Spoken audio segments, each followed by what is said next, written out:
Hello everyone. आज हम जानते हैं सेशन न्यायालय के समक्ष विचार जो सेशन कोर्ट होते हैं उनमें ट्रायल कैसे चलता है। तो ये सीआरपीसी का चैप्टर 18 बताता है कि जो सेशन कोर्ट होते हैं उनमें प्रोसीडिंग कैसे चलती है। तो हम इसमें सेक्शन दे रखे हैं 225 से 237 तक। तो हम एक एक करके देखते हैं कि कैसे प्रोसीडिंग होती है कोर्ट में।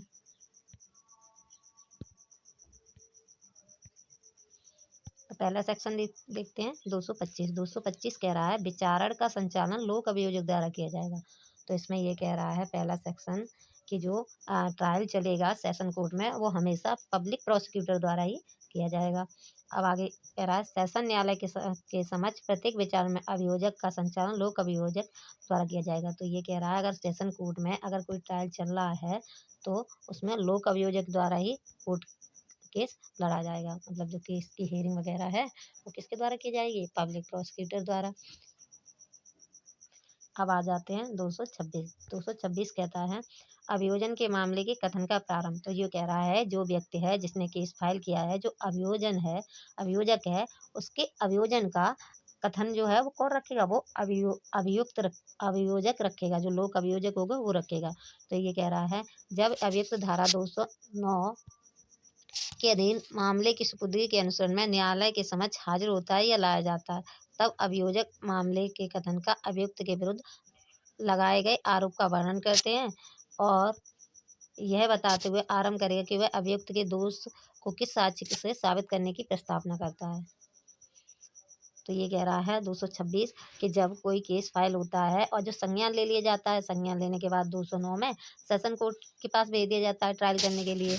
ट्रायल करने के लिए जब केस सेशन कोर्ट में आएगा तो उस जो अभियुक्त होगा जिस पे आरोप लगाया गया है उसे भी लाया जाएगा। तब अभियोजक क्या करेगा? जो पब्लिक जो लोक अभियोजक है वो क्या करेगा? जो अभियोजन है उसमें किस आधार पर उस अभियुक्त व्यक्ति पे आरोप लगाए गए हैं, कौन सी एविडेंस हैं, किस प्रकार का दोष लगाया गया है उस व्यक्ति पे, अभियुक्त पर, तो वो सारे एविडेंस वगैरह देगा। ये बताता है हमारा 226। अब आ जाते हैं 227। 227 कह रहा है अनुमोचन के बारे में। तो ये कह रहा है यदि मामले के अभिलेख और उसके साथ दी गई दस्तावेज पर विचार कर लेने पर और निमित्त अभियुक्त को और अभियोजक के निवेदन की सुनवाई कर लेने के पश्चात न्यायाधीश समझता है कि अभियुक्त के विरुद्ध कार्रवाई करने के लिए पर्याप्त आधार नहीं है तो वह अभियुक्त को अनुमोचित कर देगा। ऐसा करने के अपने कारण को लेखबद्ध करेगा।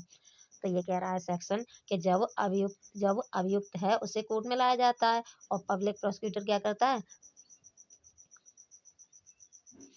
एक मिनट। हाँ, जब लोक अभियोजक अपनी बात रखेगा कि मजिस्ट्रेट के सामने कि इस अभियुक्त ने ये अपराध किए हैं, ये एविडेंस है। अगर उन अपराधों को एविडेंस को देखने के बाद कोर्ट को लगता है कि नहीं नहीं अभियुक्त ने कोई अपराध नहीं किया है, कोई अपराध नहीं बनना है इससे, तो वो क्या करेगा? वो लिपिबद्ध करेगा कि किन कौन कौन से कारण है जिससे उसे लग रहा है कि उसे अनुमोचित कर देना चाहिए, और क्या करेगा? उसे अभियुक्त को अनुमोचित कर देगा। अब आ जाते हैं हमारा 228। 228 कह रहा है आरोप विरचित करना। तो ये कह रहा है अगर अगर पहले बता दिया 227 में, अगर उसे लग रहा है कि उसे अनुमोचित कर देना चाहिए तो उसे अनुमोचित कर देगा। अब 228 ये कह रहा है अगर उसे लगता है कि नहीं नहीं इसने अपराध किया है, इस अभियुक्त ने, ठीक है, और जो एविडेंस वगैरह है वो सही है, तो फिर क्या करेगा? वो उस पर आरोप लगाएगा कि इन साक्ष्यों से उसके ऊपर कौन सा अपराध बनता है। ठीक है, तो ये बताता है। तो हम इसका पहला क्लॉज देखते हैं। पहला क्लॉज कहता है यदि पूर्वोक्त रूप से विचार और सुनवाई के पश्चात न्यायाधीश की यह राय है कि ऐसी अपराध करने का आधार है कि अभियुक्त ने ऐसा अपराध किया है। अगर न्यायालय को लगता है कि नहीं नहीं व्यक्ति ने ऐसा अपराध किया है तो फिर वो क्या करेगा? तो वो बताता है। तो इसमें एक कहता है अनन्य सेशन न्यायालय द्वारा विचारणीय नहीं है तो वह अभियुक्त के विरुद्ध आरोप विचित कर सकता है और आदेश द्वारा मामले के विचार के लिए मुख्य न्यायिक मजिस्ट्रेट को या प्रथम वर्ग मजिस्ट्रेट को ऐसी तारीख जो ठीक समझे अभियुक्त को यथास्थिति मुख्य न्यायिक मजिस्ट्रेट या प्रथम वर्ग मजिस्ट्रेट के समक्ष हाजिर होने का निर्देश दे सकेगा। और जब तक ऐसा मजिस्ट्रेट उस मामले का विचारण पुलिस रिपोर्ट पर संसद वारंट मामले के विचार की प्रक्रिया के अनुसार करेगा। और ये कह रहा है अगर कोर्ट केस तो आ गया ट्रांसफर होकर सेशन कोर्ट के पास, पर सेशन कोर्ट को लगता है कि नहीं नहीं ये केस मेरे द्वारा ट्रायल नहीं किया जाना चाहिए, इसका इसका ट्रायल फर्स्ट क्लास मजिस्ट्रेट या मुख्य न्यायिक मजिस्ट्रेट द्वारा किया जाना चाहिए। तो फिर वो क्या करेगा? जो जो चार्ज है उसे चार्ज को बनाकर उस पर एक तारीख डाल देगा और केस को सीजीएम या फर्स्ट क्लास मजिस्ट्रेट के पास भेज देगा और उन्हें एक तारीख बता देगा कि इस तारीख को आप क्या करो, मजिस्ट्रेट के पास जो सीजीएम है या फर्स्ट क्लास मजिस्ट्रेट है उसके पास उपस्थित होना। और इस केस में क्या किस इस केस में कौन सी प्रोसीडिंग चलेगी, तो कह रहा है पुलिस रिपोर्ट पर संशोधित वारंट मामले के विचारक की प्रक्रिया चलेगी। जो वारंट मामले का ट्रायल चलता है वैसे ही ये भी ट्रायल चलेगा। अब आगे आगे कह रहा है, अगर मजिस्ट्रेट को लगता है, जो सेशन कोर्ट है उसे लगता है नहीं नहीं मेरे ही द्वारा ट्रायल चलाना जाना चाहिए, तो क्या करेगा, वो आरोप बनाएगा, आरोपों को लिखेगा और आगे की कार्रवाई शुरू कर देगा। ठीक है। अब आ जाते हम 229। 229 कह रहा है दोषी होने का अविवचन। तो ये कह रहा है अब अभियुक्त है, अभियुक्त यदि अभियुक्त दोषी होने का अविवचन कर लेता है, उसने कह दिया, कन्फेस कर लिया कि हाँ हाँ मैंने ये अपराध किया था, तो फिर क्या करेगा, मजिस्ट्रेट जो है, जो सेशन कोर्ट वाला मजिस्ट्रेट है, वो सारी डिटेल लिख लेगा और क्या करेगा, हाँ यदि हाँ यदि अभियुक्त दोषी होने का अविवचन करता है तो न्यायाधीश उस अविवाह को लिखबद्ध कर लेगा कि हाँ इसने एक्सेप्ट किया है, जब इसने कन्फेस कर लिया है, और उससे क्या करेगा, स्वविवेक विवेक अनुसार उसे दोष सिद्ध कर देगा, जो अपराध उस पर लगाया गया उसके लिए वो दोष सिद्ध कर दिया जाएगा। अब आगे 230 कहता है अभियोजन साक्ष्य के लिए तारीख।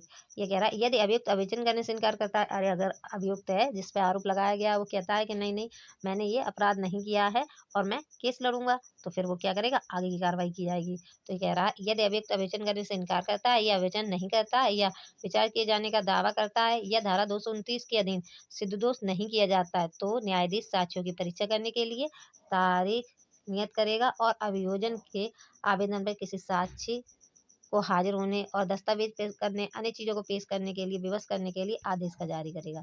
तो ये सेक्शन 230 ये कहता है, अगर कोई अभियुक्त है वो अभिवचन नहीं करता है, वो ये कहता है कि नहीं नहीं मैंने ये अपराध नहीं किया, मैं तो ट्रायल केस लड़ूंगा, तो फिर क्या करेगा, फिर मजिस्ट्रेट जो अभियोजक है जिसने केस फाइल किया है उससे कहेगा कि ये तो अभिवचन नहीं किया इसने, अगर आपके पास इसके खिलाफ अगर कोई एविडेंस है या कोई डॉक्यूमेंट है, तो फिर वो ने क्या किया, उस तारीख को तारीख दे देगा, इस तारीख को आप पेश करना।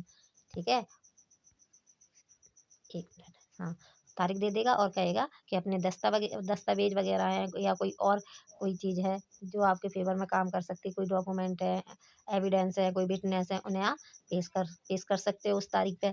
या फिर अगर किसी को बुलाना चाहते हो या कोई चीज़ अन्य है उसे मंगाना चाहते हो तो उसके लिए आदेश का जारी करा सकते हो। तो ये कहता है 230 में।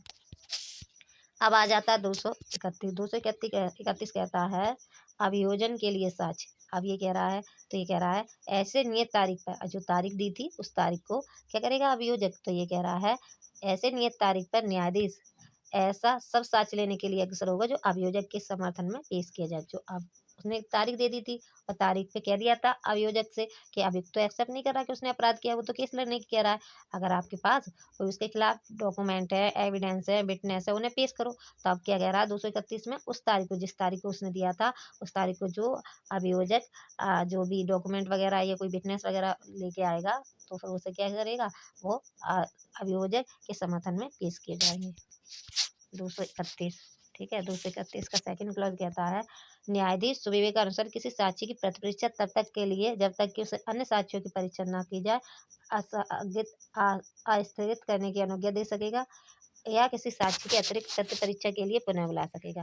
तो ये कह रहा है सेकंड क्लॉज कि अगर कोई न्यायाधीश है वो क्या करेगा, पहले जो भी विटनेस आए हैं उनकी पहले मुख्य परीक्षा होगी, उसके बाद ही प्रति परीक्षा होगी। ऐसा नहीं है कि एक व्यक्ति की मुख्य परीक्षा हो गई अब उसकी प्रति परीक्षा कर लो, फिर कल आएगा उसकी मुख्य परीक्षा कर लेंगे, फिर नहीं, पहले सबकी मुख्य परीक्षा होगी और सबकी मुख्य परीक्षा हो जाएगी, उसके बाद क्या होगी, अन्य साक्षियों की साक्षी की परीक्षा न कर ली जाए तो अन्यों की सबकी पहले मुख्य परीक्षा की जाएगी। ठीक है। अब आ जाते हैं 232। 232 कह रहा है दोष मुक्ति। अब क्या हुआ, अभियोजक है उसने अपने सारे एविडेंस विटनेस वगैरह सब रख दिए।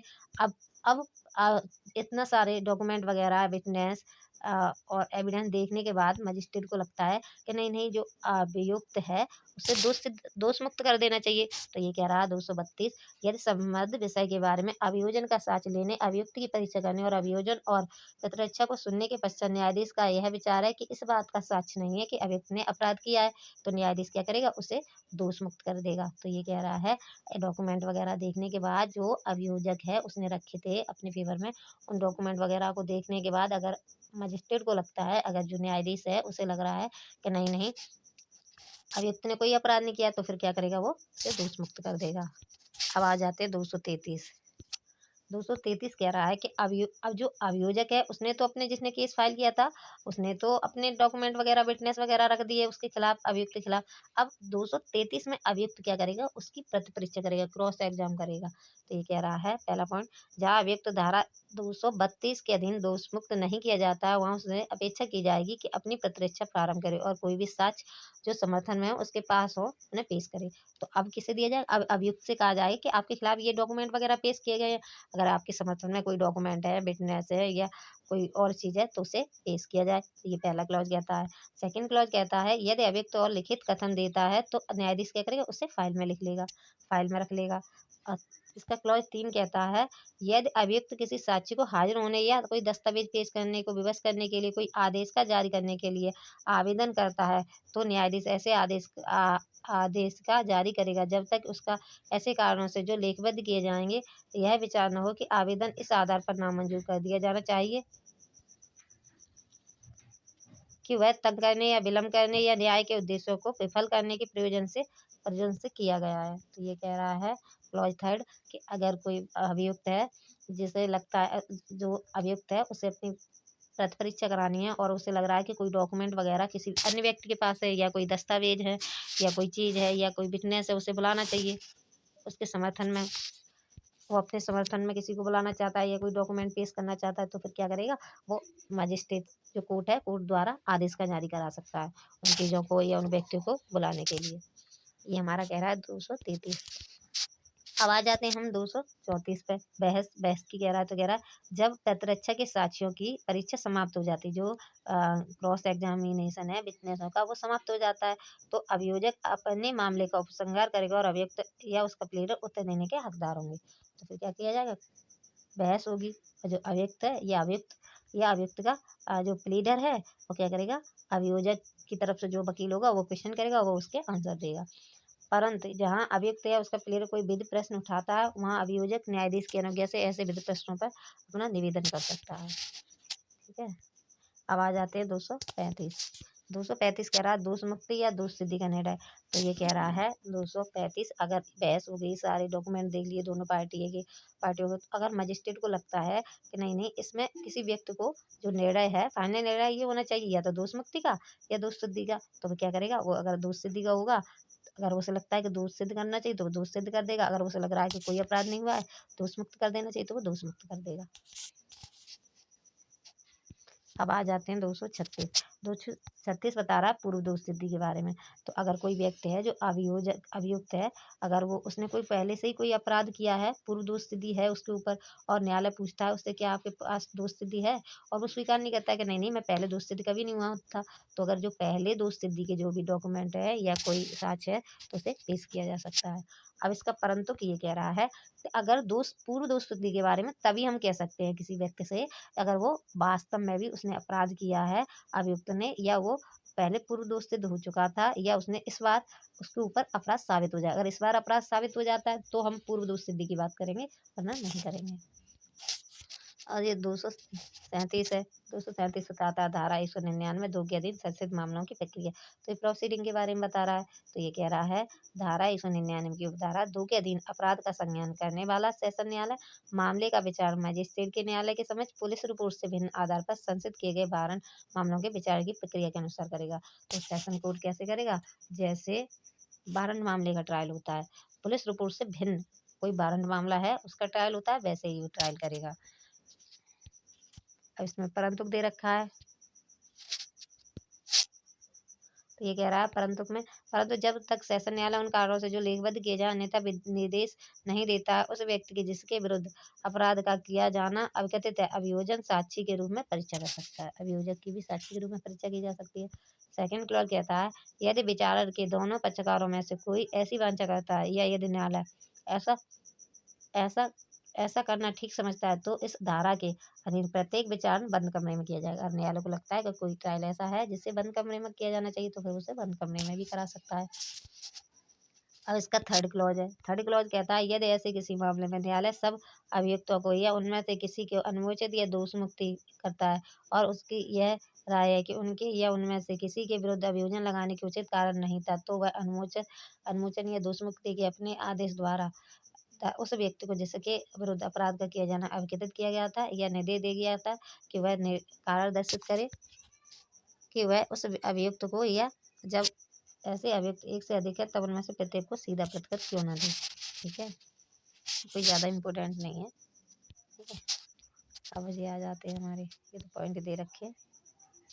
ठीक है, ये हमारा हो गया है सेशन कोर्ट का ट्रायल, मतलब जो ये बताता है कि जो सेशन कोर्ट में जो ट्रायल चलते हैं कैसे चलते हैं, तो ये बता दिया सेक्शन 225 से 237 तक के सेशन कोर्ट में जो ट्रायल चलते हैं वो कैसे चलते हैं। तो ऐसे ही हम आगे एक एक करके एक एक ट्रायल देख लेंगे। Thank you.